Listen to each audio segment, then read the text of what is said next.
আসসালামু আলাইকুম। এই ভিডিওর আলোচ্য বিষয় হচ্ছে আমাদের বাংলা বিভিন্ন কাব্য সাহিত্য এবং মুসলিম সাহিত্য অনুবাদ সাহিত্য নিয়ে যে প্রশ্নগুলো মূলত বারংবার বিভিন্ন প্রতিযোগিতামূলক পরীক্ষায় এসে থাকে এবং আমরা ইউনিভার্সিটির ভর্তি পরীক্ষায় মূলত এগুলো দেখে থাকি। সুতরাং এইগুলো নিয়ে আলোচনা করব এই বন্ধের ভিতরে, এবং ছোট শিক্ষার্থীদের জন্য এটি গুরুত্বপূর্ণ কারণ তাদের বিভিন্ন বইয়ের ভিতরে এই অংশগুলো রয়েছে, বিচ্ছিন্নভাবে এগুলো একত্রিত করা হয়েছে। আমি যদি আলোচনায় চলে যাই, প্রথমে আলোচনা করব মঙ্গল কাব্য নিয়ে। মঙ্গল কাব্যের শাখা কয়টি? তিনটি। একটা মনসা মঙ্গল, চণ্ডী মঙ্গল এবং অন্নদা মঙ্গল। মঙ্গল কাব্য রচনার কারণ কি?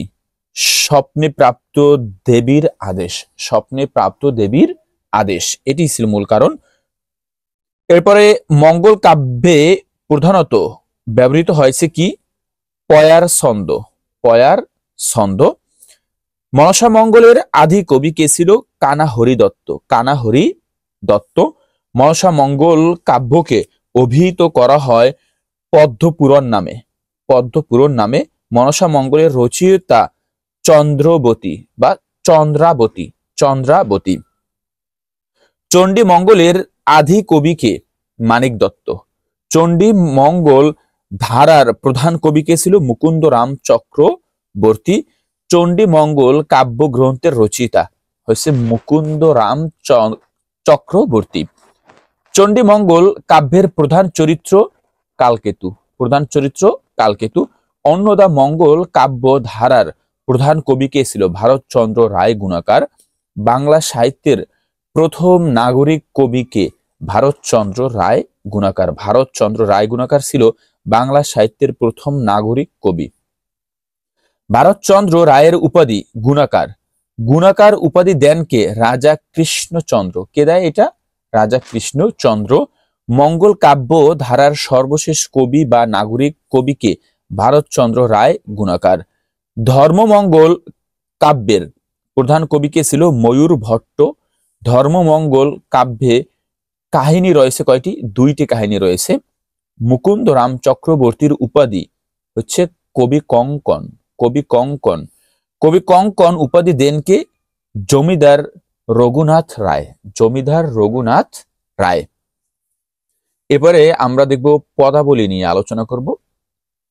পদাবলী বা বৈষ্ণব পদাবলী। বৈষ্ণব পদাবলীর মহাকবি কয়জন? চারজন। কয়জন ছিল? চারজন। কে কে? বিদ্যাপতি, চণ্ডীদাস, জ্ঞান দাস এবং গোবিন্দ দাস। বৈষ্ণব পদকর্তাদের বলা হয় কি? মহাজন। মহাজন। মধ্যযুগীয় বাংলা সাহিত্যের দ্বিতীয় কাব্য ভাষা বা উপভাষা কি? ব্রজবুলি। ব্রজবুলি। ব্রজবুলি এর উদ্ভাবক বা রচয়িতাকে? বিদ্যাপতি। ব্রজবুলি একটি কৃত্রিম কবি ভাষা। বাংলা ও মৈথিলি ভাষা মিলে সৃষ্টি হয় ব্রজবুলি। বিদ্যাপতির উপাধি কি ছিল? কবি কণ্ঠহার। কবি কণ্ঠহার উপাধি ছিল বিদ্যাপতির। রাজকণ্ঠের মণিমালা কবিতাটির রচয়িতাকে? বিদ্যাপতি। বিদ্যাপতি। পদাবলীর প্রথম কবিকে? বিদ্যাপতি। পদাবলীর প্রথম কবি বিদ্যাপতি। এগুলো কিন্তু চাকরির জন্য এবং বিভিন্ন ইউনিভার্সিটির ভর্তি পরীক্ষার জন্য খুবই গুরুত্বপূর্ণ। এর জন্য মূলত জয়েস লাইব্রেরি এটি তুলে ধরছে তোমাদের মাঝে। এরপরে আমরা আলোচনা করব মুসলিম সাহিত্য নিয়ে। মুসলিম সাহিত্যে কি কি বলা আছে আমরা একটু দেখি। বাংলা সাহিত্যের মধ্যযুগে মুসলিম কবিদের উল্লেখযোগ্য অবদান কিসে? রোমান্টিক প্রণয়োপাখ্যানে, যেরকম ইউসুফ জুলেখা আমরা দেখি না, নাটক ইত্যাদি। বাংলা সাহিত্যের প্রথম মুসলিম কবিকে? শাহ মুহাম্মদ সগীর। শাহ মুহাম্মদ সগীর। ইউসুফ জুলেখা কাব্যটি লিখেছেন শাহ মুহাম্মদ সগীর। বাংলা সাহিত্যের প্রথম রোমান্টিক কবিকে? শাহ মুহাম্মদ সগীর। শাহ মুহাম্মদ সগীর। বাংলা সাহিত্যের প্রথম রোমান্টিক কাব্য কোনটি? ইউসুফ জুলেখা, যেটা আমরা অনেকেই দেখে থাকি এই ধারাবাহিক পর্ব বা নাটকটি। লাইলি মজনু কাব্য প্রথম রচনা করেন কে? দৌলত উজির বাহরাম খান। দৌলত উজির বাহরাম খান। মধ্যযুগের শ্রেষ্ঠ মুসলিম কবি আলাওলের নীতিকাব্য কি? তোহফা। আলাওলের নীতিকাব্য হচ্ছে তোহফা। কুরেশি মাগন ঠাকুর এর কাব্যগ্রন্থ চন্দ্রাবতী, অর্থাৎ কুরেশি মাগন ঠাকুর এর কাব্যগ্রন্থের নাম কি হচ্ছে চন্দ্রাবতী। আব্দুল হাকিম রচিত কাব্যের নাম ইউসুফ জুলেখা ও নূরনামা, অর্থাৎ যদি বলা হয় কাব্য তখন হবে কি আব্দুল হাকিম রচিত কাব্য হচ্ছে ইউসুফ জুলেখা এবং নূরনামা। এরপরে আমরা দেখব অনুবাদ সাহিত্য। অনুবাদ সাহিত্য কি? মহাভারত প্রথম বাংলায় অনুবাদ করেন কে? কবীন্দ্র পরমেশ্বর। কবীন্দ্র পরমেশ্বর। মহাভারতের জনপ্রিয় প্রণয়নজল অনুবাদক কে? কাশিরাম দাস। মহাভারতের পর্ব রয়েছে 18টি। মহাভারতের পর্ব 18টি। বাংলা সাহিত্যের প্রথম মহিলা কবি কে? চন্দ্রাবতী। রামায়ণের প্রথম মহিলা অনুবাদক কে? চন্দ্রাবতী। মহাকাব্য রামায়ণের মূল রচয়িতা কে? বাল্মীকি। রামায়ণের প্রথম বাংলা অনুবাদক ও শ্রেষ্ঠ অনুবাদক কি? কৃত্তিবাস ওঝা। কৃত্তিবাস ওঝা। শাহনামা মৌলিক গ্রন্থের রচয়িতা ইরানের কবি ফেরদৌসি। শাহনামার বাংলা অনুবাদক কে? মুজাম্মেল হক। মুজাম্মেল হক। আখ্যানমূলক লোকগীতি বাংলা সাহিত্যে পরিচিত কি নামে? গীতিকা নামে। গীতিকা নামে পরিচিত। ময়মনসিংহ গীতিকা অনুদিত বা মুদ্রিত হয় কয়টি ভাষায়? 23টি ভাষায়। ময়মনসিংহ গীতিকা 23টি ভাষায় অনুদিত হয়। ময়মনসিংহ গীতিকা এর প্রথম সংগ্রাহক বা আবিষ্কারক হচ্ছে চন্দ্রকুমার দে। চন্দ্রকুমার দে। চন্দ্রকুমার দে।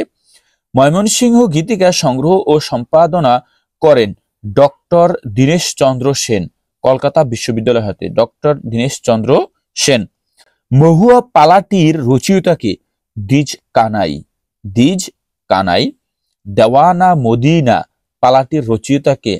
মনসুর বয়াতি। মনসুর বয়াতি। সর্বপ্রথম অনুদিত গ্রন্থের নাম কি? শ্রীকৃষ্ণ বিজয়। সর্বপ্রথম অনুদিত গ্রন্থের নাম হচ্ছে শ্রীকৃষ্ণ বিজয়। শ্রীকৃষ্ণ বিজয়। এরপরে আমরা দেখব যুগ সন্ধিক্ষণ নিয়ে। বাংলা সাহিত্যে যুগ সন্ধিক্ষণের সময়কাল 1761 থেকে 1860, অর্থাৎ 100 বছর। এটাকে বলা হয় যুগ সন্ধিক্ষণ। যুগ সন্ধিক্ষণের আরেক নাম হচ্ছে অবক্ষয় যুগ। অবক্ষয় যুগ। যুগ সন্ধিক্ষণ মানে দুই যুগের মিলন। দুই যুগের মিলন। কবিওয়ালাদের শেষ প্রতিনিধি বলা হয় ঈশ্বরচন্দ্র গুপ্তকে। কবিওয়ালাদের শেষ প্রতিনিধি বলা হয় কাকে? ঈশ্বরচন্দ্র গুপ্তকে। যুগ সন্ধিক্ষণের কবি বলা হয় ঈশ্বরচন্দ্র গুপ্তকে। ঈশ্বরচন্দ্র গুপ্তকে স্ববিরোধী কবিও বলা হয়। তার মানে আমরা অনেক কিছু দেখলাম। ঈশ্বরচন্দ্র গুপ্ত হচ্ছে যুগ সন্ধিক্ষণের কবি, আবার হচ্ছে কবিওয়ালদের শেষ প্রতিনিধি কবি ঈশ্বরচন্দ্র গুপ্ত। কল্লোল যুগ প্রতিষ্ঠিত হয় কখন? 1923 সালে। কল্লোল যুগ প্রতিষ্ঠিত হয় 1923 সালে।